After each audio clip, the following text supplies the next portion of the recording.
para hablar acerca de las audiencias públicas que se llevan a cabo en el Congreso a fin de tratar el proyecto de reforma que implica la puesta en marcha de la Guardia Nacional. Agradecemos que nos tome la llamada a la doctora María Elena Morena. Ella es presidenta fundadora de Causa en Común. Muy buenos días, doctora. Muy buenos días, además, pues feliz año a todos. Todavía Muchísimas se vale, gracias. estamos a principio de año y les deseo lo mejor y ojalá que todos trabajemos porque se tomen las mejores decisiones. Esperemos que así sea, doctora. Cuéntenos, entendemos que usted participará en la Mesa 5 de Derechos Humanos y Guardia Nacional. ¿Qué expectativas hay? Pues mira, la primera es que ojalá nos escuchen. ¿No? Ya hemos estado en otras ocasiones en la Cámara de Diputados, de hecho acabamos de estar a finales de diciembre y sin embargo no vimos que hubiéramos sido escuchados. Varios de nuestros compañeros de Seguridad Sin Guerra estuvieron antes del segundo dictamen que se hizo y sin embargo en este dictamen no se ve reflejada ninguna de sus posiciones. Sí nos preocupa porque aunque nos estén diciendo que no es militarizar al país, en los hechos y con los cambios que tiene este dictamen, sí es militarizar al país. Entonces, me parece que tenemos que ser serios. ¿Queremos militarizar al país? ¿Queremos que el poder militar esté por encima del poder civil? Me parece que esa es una pregunta de fondo. Y antes de hacernos esa pregunta, nos deberíamos de hacer otras, ¿no? Porque me parece que en las preguntas está como estará planteada la respuesta.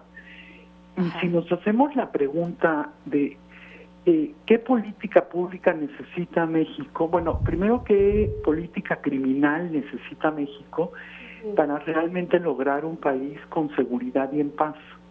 Si partimos de esa pregunta, entonces la respuesta no podría ser vamos a militarizar al país, ¿no? Porque llevamos con una constitución desde 1917 donde precisamente hemos cuidado mucho este equilibrio.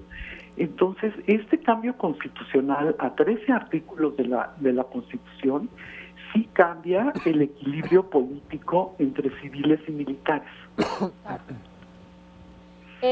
Doctora, ¿servirán de algo estas audiencias cuando ya incluso hay una convocatoria oficial para que los jóvenes formen parte de la Guardia Nacional?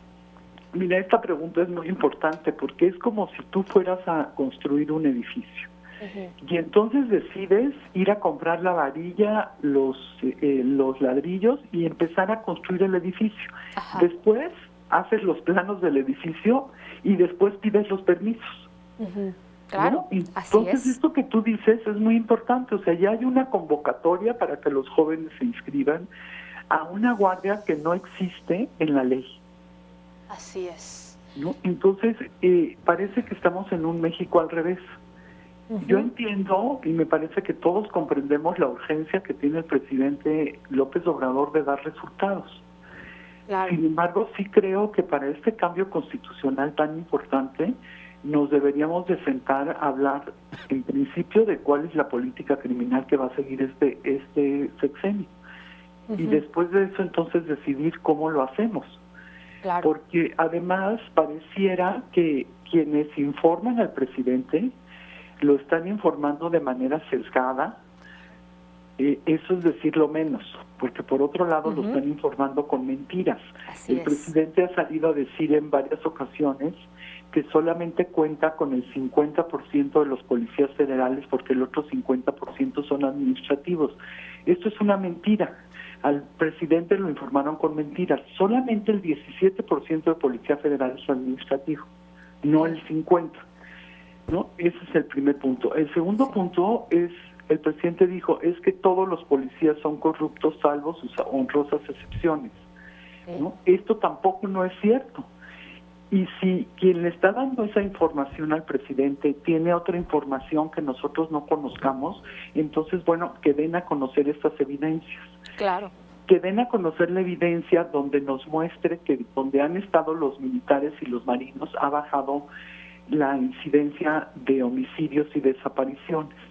Porque nosotros lo que tenemos conocimiento, por ejemplo, en Veracruz, es que las desapariciones no cesaron, ¿no? Siendo que tenían a los marinos, durante todo el sexenio pasado tuvieron a los marinos en Veracruz.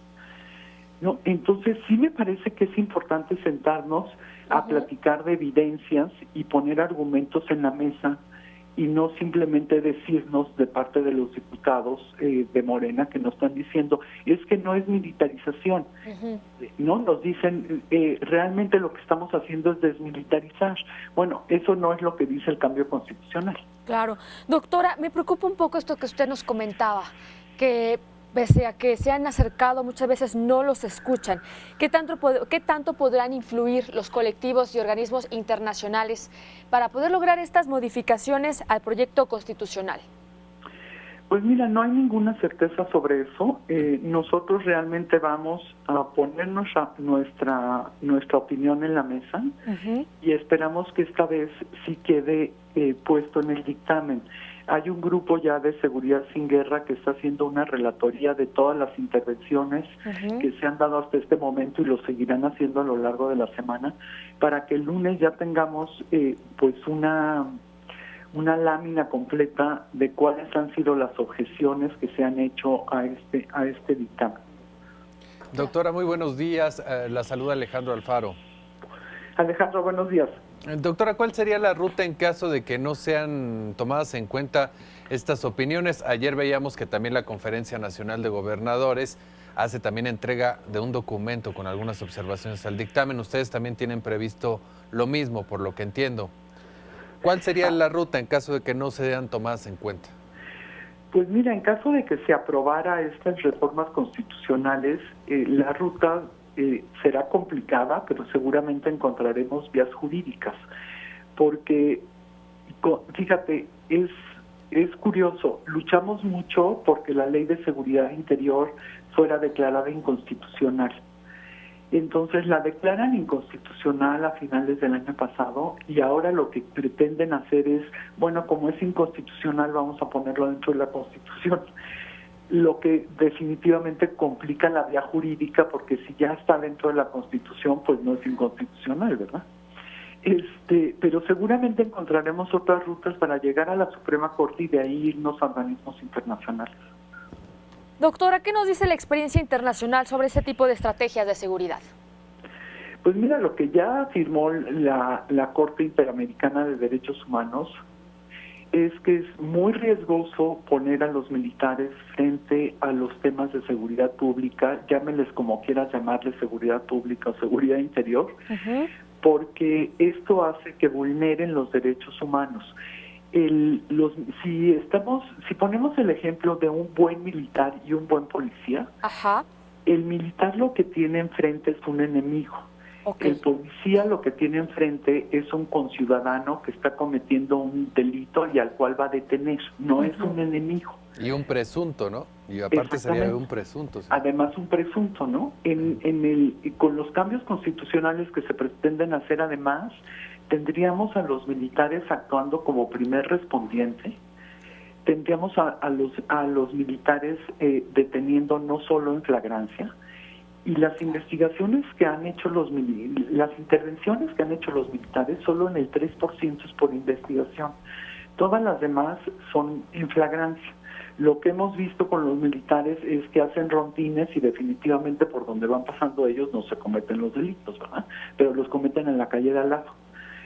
Entonces, sí creemos que tenemos que pensar bien qué es lo que necesita México para salir del problema, y en los lugares donde definitivamente necesitamos a los militares, porque si hay lugares donde no pueden salir de un día a otro, bueno, pues también hay otros días. Está reglamentar y activar el artículo 29, donde quitas las garantías individuales, entra el ejército y después tendría que entrar un equipo a restaurar el tejido social, ¿no? Entonces, sí creemos que hay otras vías, pongámoslas en la mesa y entonces decidamos lo que creamos que es mejor y evitemos más violaciones a los derechos. Claro, doctora, sobre todo porque, bueno, la tendencia mundial es la desmilitarización. Entonces, ¿por qué este nuevo cuerpo de corte militar, no? ¿Por qué no mejorar mejor las policías estatales, tal vez? Ese es otro tema fundamental. Tenemos más de 300,000 policías a los que hemos maltratado desde las instituciones, a quienes no se les profesionaliza correctamente, no se les dan los incentivos, no tienen un proyecto de vida. Entonces, ¿por qué no tomamos el ejemplo militar donde sí hay una misión, sí hay una estrategia a largo plazo para que estas personas puedan tener una carrera de vida, ¿no? Es Pero correcto. dentro del servicio civil, no dentro del servicio militar. Lo que necesitamos es fortalecer las fuerzas civiles de seguridad, ¿no? Entonces, también otra objeción que nos dicen es que, bueno, es que llevamos 20 años tratando de fortalecerlos y no lo hemos logrado. Bueno, no lo hemos logrado porque no lo hemos hecho bien, porque no ha habido un incentivo correcto en los gobiernos estatales y municipales para preparar a sus policías. Entonces, pongamos los incentivos correctos y también pongamos las penalidades correctas. Hasta el día de hoy, el gobierno estatal que no prepara a sus policías no tiene ninguna consecuencia. Es correcto, así es. Y además hay otro tema, fíjate. Sí.